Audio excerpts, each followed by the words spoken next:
from my experience, I've engaged with many logistics companies over my time in more than 2 decades of being in this particular sector.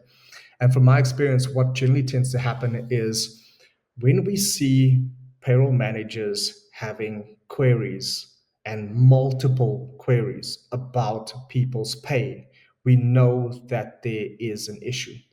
And it's so important to be aware and know how to adapt to those issues because when it comes to this particular sector, a lot of dependency is put on your employees delivering the goods for your customers because there are serious costs associated with delivering that particular good. And you need to be mindful of that. So when we have a look at this industry and where there is this recurring thing where my pay is incorrect or the employee hasn't been paid on time, because it does happen that if you have multiple sites and the site recruits a particular employee, but the information has not been received by central office, that employee may not be paid, and this could result in issues.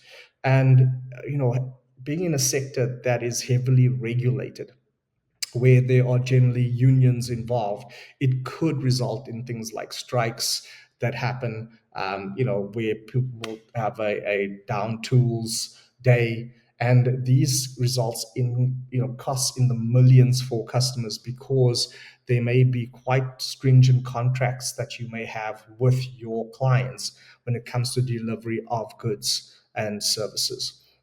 So it is important, obviously, that these issues are addressed. That you're not just putting in certain systems in place that tick a particular box, but also understand the process associated.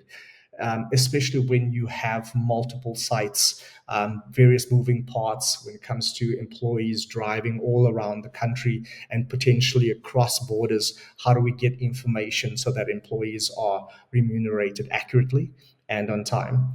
And the other thing as well is when it comes to payments of PAYE, that there aren't any delays with regard to that as well, because there are penalties and interest that is associated when it comes to payments of your PAYE on a monthly basis. And if we are constantly getting penalties, that means that there's also an issue that we need to address, because that speaks to the larger cost of payroll when it comes to penalties, interest, etc., that is imposed by SARS.